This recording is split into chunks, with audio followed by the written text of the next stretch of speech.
A modo de introducción muy breve, yo también tengo la suerte de llevar en Deloitte mucho tiempo, 18 años. Yo empecé en Deloitte, recién salida de la carrera y tuve la suerte, además, he tenido la suerte de estar en Deloitte en Australia también y en Deloitte España ahora, o sea que esa visión global del talento, de capital humano, la verdad es que es algo que me aporta mucho, ¿no? Lo primero, yo creo que es un tema además muy acertado ahora. Nosotros hemos hecho hace poco con la revista Fortune, hemos hecho una investigación y un estudio a más de 100 CEOs globales y les preguntábamos por aquello que más les preocupaba para conseguir su estrategia. Y fijaos, la respuesta que nos daban es que lo que más les preocupaba es que tuvieran talento, el talento que necesitan en el futuro. Antes de cualquier tema de inflación, antes de cualquier tema de supply chain, estaba el tema del talento, con un 70%. O sea, lo que nos está diciendo es que la preocupación máxima de cualquier directivo, o por lo menos de esta muestra de directivos, es el talento. Nosotros hacemos un estudio global de tendencias de capital humano, año a año, llevamos ya 20 ediciones, creo, y siempre pues preguntamos temas candentes, ¿no? ¿Cuáles son las tendencias en la gestión del talento? Este año yo creo que es el año que es más difícil, o de los años más difíciles para predecir qué va a pasar y qué está pasando con el talento. Es un momento de incertidumbre, lo hemos dicho todos, y yo creo que aquí todos coincidimos en que hay un factor determinante, ¿no? Yo creo que el factor determinante es que la relación empleado-empleador ha cambiado y está cambiando de una forma estrepitosa. ¿Por qué? Porque hay varios aspectos, ¿no? Hay varios temas que yo creo que hoy en día, pues como decía, estamos en la mesa de los CEOs, en todas las mesas de los comités de dirección, está sobre la mesa. Yo diría que el primer factor es esta aceleración tecnológica, y hemos hablado mucho, ¿no?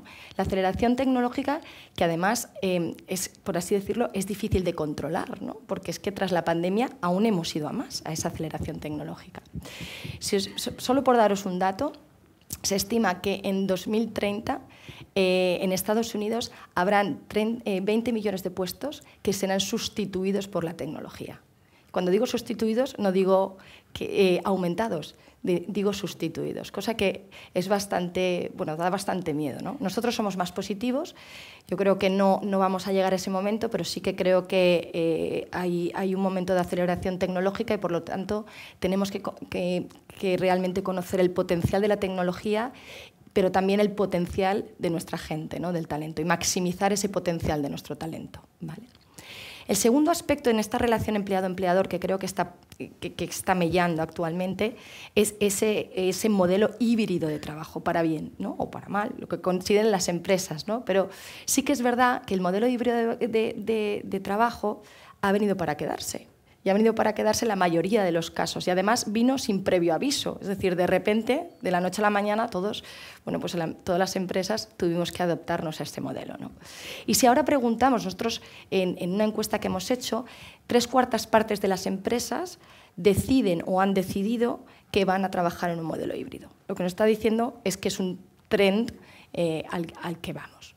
Otro de los aspectos, como decía, de esa relación empleado-empleador es la diversidad.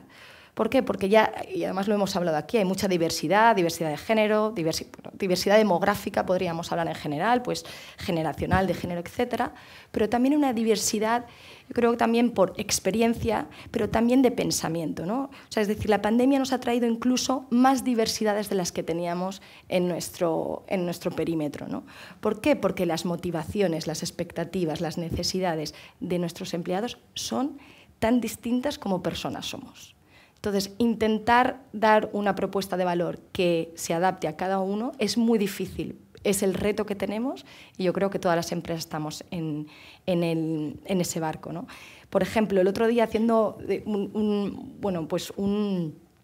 estudio a una muestra representativa de empresas, preguntamos, ¿cuántos de vosotros como empleados querríais venir físicamente? Pues fijaros, 1/3 nos decía yo físicamente, otro grupo yo presencial, es decir, no nos ponemos de acuerdo en todo aquello que necesitamos o que nos motiva, ¿no? O sea, como decíamos, diversidad.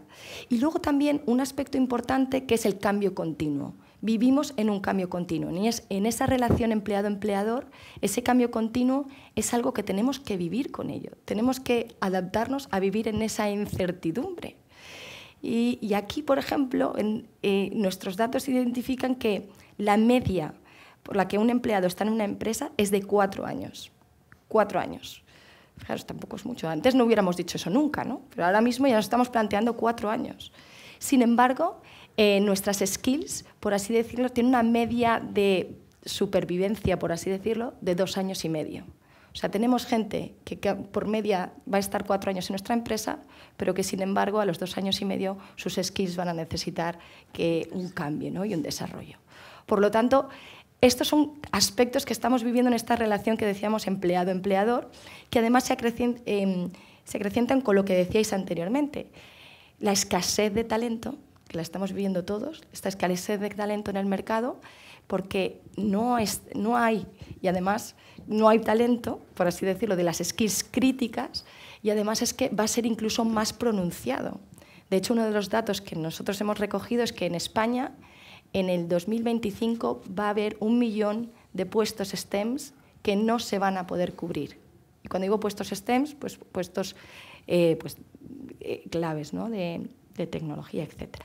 Por lo tanto, estamos ante un panorama que tenemos toda esa relación y un tema también importante que es la atracción y también la retención del talento. Y cuando hablamos de retención del talento, como bien decía nuestra compañera, pues simplemente por daros un dato, un 64% de las personas que empiezan una entrevista la dejan a mitad simplemente porque la propuesta de valor no se ajusta con sus expectativas. Por lo tanto, hay muchos datos aquí, pero lo que nos viene a decir que estamos en una época bastante ahora mismo, pues por así decirlo, de incertidumbre y con mucho reto, pero a la vez con mucha oportunidad en la gestión del talento.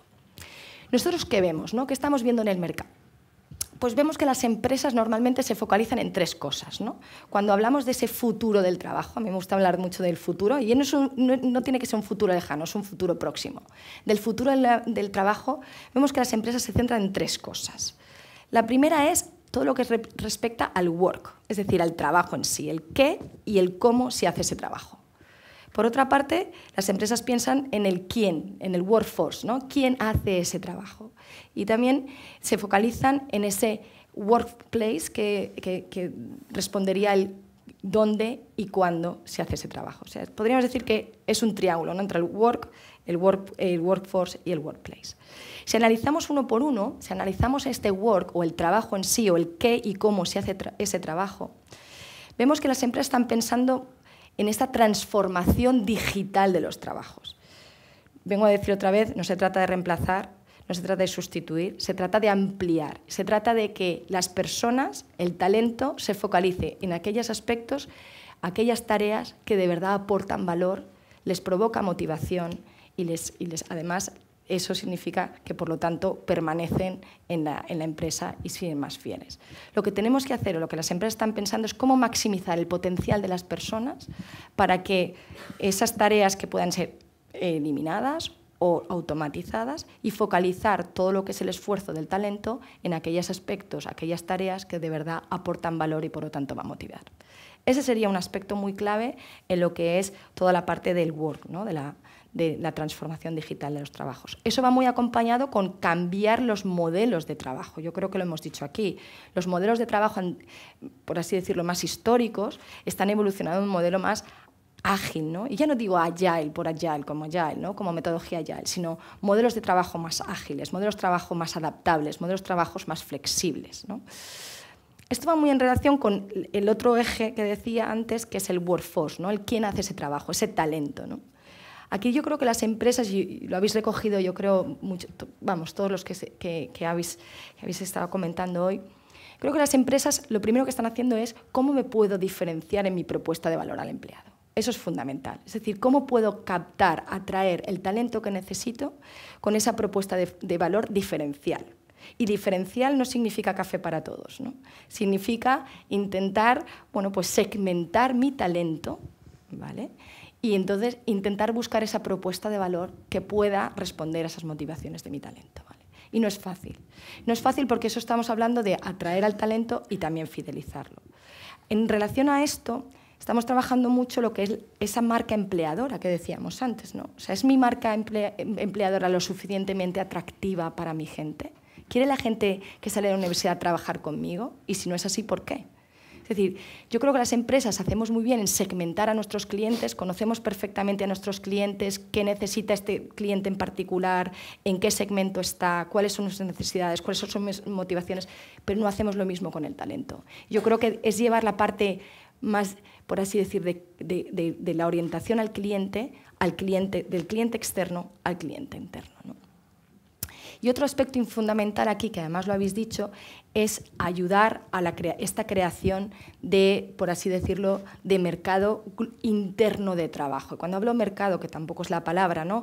Pero es ayudar a las organizaciones a que de manera ágil puedan, como decíais antes, María Jesús decía, ¿no? Esta movilidad que es fundamental, porque los planes de desarrollo, planes de carrera, normalmente los hemos visto verticales siempre. Y, bueno, por supuesto tiene que haber verticales, pero también horizontales. Y por supuesto también habrá por proyectos. Y por supuesto también habrá de otra manera. Es decir, es una forma de, vamos a pensar cómo se puede crear ese ecosistema de desarrollo interno, ¿no? Y por último, yo hablaría también de esta anticipación de skills críticas. Y esto yo creo que es uno de los aspectos que habéis dicho antes. Si yo sé lo que voy a necesitar, si yo planifico sobre eso, por supuesto voy a poderle dar respuesta, ¿no? Y eso es un aspecto crítico, ¿no? Es decir, ese talento que necesito con esas skills críticas lo puedo desarrollar internamente, si tengo el tiempo suficiente para desarrollarlo, si no, cómo voy al mercado a por ello, si no, cómo incluso bueno, pues lo tomo prestado por un tiempo, ¿no? Esas capacidades. Y por último, el último eje que os decía, que es la parte del workplace, ¿no? El dónde y cuándo se hace ese trabajo. Fijaros, dos palabras que anteriormente ni nos lo pensábamos. ¿Dónde y cuándo? Pues en mi oficina, que voy todos los días, o sea que no necesito pensarlo más, ¿no? Y actualmente, claro, las empresas empiezan a decir, bueno, quiero un modelo híbrido de trabajo, pero el modelo híbrido guiado, es decir, un solo día y yo pongo el día. No, un modelo híbrido que sea flexible, es decir, que cada empleado elija cuándo va a ir. O sea, hay tantos modelos como empresas hay actualmente, ¿no? Y tantas ideas, ¿no? Otros que quieren presencial físicamente 100%. Y bueno, y sobre todo yo creo que lo que están buscando es cómo en este ecosistema, ¿no?, de trabajo híbrido fomento el compromiso y la fidelidad de mi gente y la dinamizo en la motivación, la coordinación entre los empleados. O sea, porque esto es un factor que ahora mismo está preocupando mucho en cómo optimizar esa relación empleado-empleador en un modelo híbrido de trabajo, ¿no?